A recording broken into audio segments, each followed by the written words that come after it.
I'm your host, Annie Bowles, and this is News du Jour.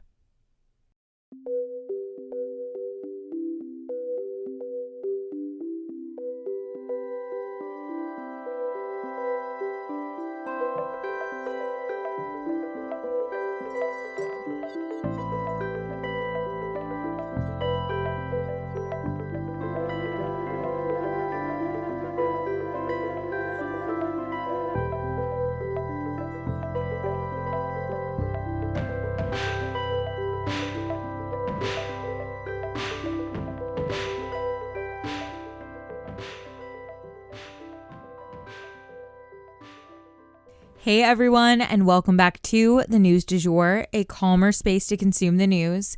So yesterday's episode ran really long. I'm going to try to avoid that today, but we do have a bunch of really interesting stories and kind of some funny content today towards the end. So let's get into it. First up, we do have one mini story. In a change of heart, Turkey has announced that they will actually back Sweden in becoming a part of NATO. So this is really great news, you guys, because previously Turkey was the biggest obstacle to Sweden getting into NATO, and NATO expansion is always good. You know, it's a bigger alliance, more people to depend on. And so it was a bummer that Turkey was kind of blocking this alliance. Anyway, the NATO Secretary General called it a, quote, historic step, end quote, and it certainly is. The expansion of NATO, however, is sure to anger Vladimir Putin, who we will be talking about a lot in this episode. Stay tuned. So first up, I did want to issue a content warning for this story. It involves the sexual assault of minors as well as physical assault of someone in prison. So Larry Nassar has been stabbed in prison, you guys. It's taking every fiber of my being to refrain from screaming "karma's a bitch" right here at the top of the story.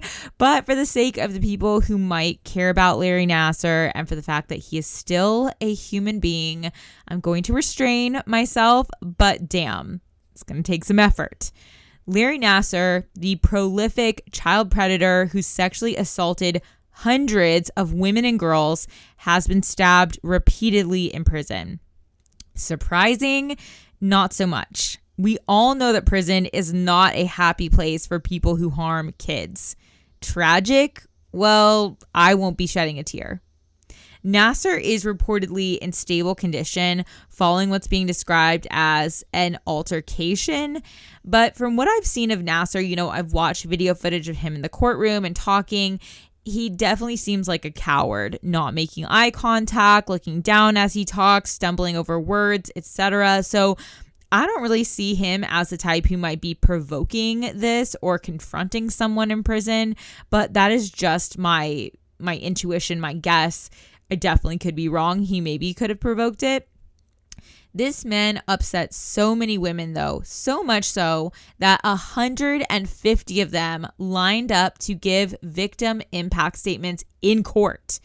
Sexual assault is a crime that most victims never want to talk about, let alone in a court of law. It can be very difficult for them to do that. So the fact that there were 150 women who wanted to publicly talk about the abuse, well, let's just say that says a lot about how prolific his abuse was and how deeply impacted these women were by his abuse. He also was found to be in possession of 37,000 images of child pornography, you guys. So due to the federal charges of child pornography, combined with all the sexual assault charges, Nassar will likely never see the world outside of prison. But for now, he's in a prison hospital. And next up for today, I did want to touch on climate disasters continuing. You guys, this is such a hard topic for me because on the one hand, every single day, there is more than one climate disaster to touch on, to talk about. but it's ongoing. It's never ending. And so I'm trying to figure out how much I want to touch on these and talk about them. As of right now, I'm going to bring up ones that I think are significant and might have like a larger impact and go from there. But anywho, if you guys want to weigh in on that, I would love any feedback. But for today's episode, we are just going to be going over the upstate New York flooding and Florida's toxic slime. Let's get into it. So again, I'm just going to touch on each of these stories, but the flooding in upstate New York, you guys, is creating what people are calling a, quote, complete disaster, end quote. So the waters are so strong right now that they are sweeping away cars and causing trees to fall over. Homes have damage, like entire walls knocked out, and there is still a ton of rain upcoming in the forecast. So the floods and mudslides are set to continue. This obviously has tons of ripple effects, from impacting the ecosystem to transportation issues with flights canceled, trains delayed, and roadways completely impassable. So, I mean, that's just to name some of the ramifications of this. I'm sure that the water supply might be threatened. I mean, there's a lot. And again, I can't go into every detail of every natural disaster because there's probably so many other ones occurring right now. So I just wanted to make you guys aware of some of the more severe ones, and upstate New York, you guys, is getting hit hard. And that leads me to Florida's toxic slime. So do you guys remember like back in the day when people were getting slimed on Nickelodeon? Well, basically when I was a kid, some of you may be too young to remember this. Wow, I cannot believe I'm saying that. But there was this green gooey substance that they would pour onto people on this channel called Nickelodeon when we were kids. And it was kind of like a fun thing. Maybe they'd be answering questions, and if they got the question wrong, they get slimed, something like that. I think they still do this at like the Teen Choice Award type things that are run by Nickelodeon. But anywho, if you can imagine that substance oozing out of a Florida lake, that is a pretty good picture of what we are dealing with down in Florida. It's basically this algae that it's blooming at a rate that has not previously been seen. It happens every year, but right now it is just at a sky high, never before seen level. And this is actually incredibly early in the season to be seeing this algae at all. So this is very alarming to environmentalists. The algae is very stinky, and it is, making the whole place smell bad in that area. It's killing animals in the area, even household pets, and just generally disrupting the ecosystem, which, as I remind you guys every single time, is incredibly delicate. Small changes can cause a lot of damage. They have a lot of ripple effects. Even humans in this area are seeking medical help for symptoms from the algae, like eyes burning and things of that nature, throats burning. So this is not a good pattern to be putting in place if this is what the future looks like. This toxic algae is really disrupting things. So just wanted to keep you guys posted on all that. And that's it for climate today. And now we will head over to Putin, you guys. So I don't mean to laugh at this. Obviously, this guy is crazy, but some aspects of this story are comical. That said, we're going to start off with the more serious aspects. Yesterday marked 500 days of war in Ukraine. I remember when friends, even friends in the political space, were saying that there wasn't going to be a war. And now look at things. Over a year of bloodshed and destruction. That said, I wanted to let you guys know that news has come out revealing that Putin met with Prigozhin, the guy who was the head of the Wagner group who invaded Russia. They met in the days following that invasion. There were, according to the New York Times, 35 people involved in a meeting that lasted 3 hours on June 29th. But no one knows where the meeting took place or even the specifics of what was discussed. But a representative from the Russian government has said that, quote, the president gave his assessment of the company's actions, end quote. This is kind of mind-blowing, though, you guys, if we think about it. So let's think about it for a second. As we know, Putin is an incredibly spiteful personality with an incredibly fragile ego. So if he was able to sit down with like his enemies, these guys who embarrassed the shit out of him by nearly taking over his country in the span of 2 days, well, it must mean that they wield some pretty serious power over him. It means that Putin is desperate to remain in their good graces rather than make them a true enemy, even though they've definitely earned his ire.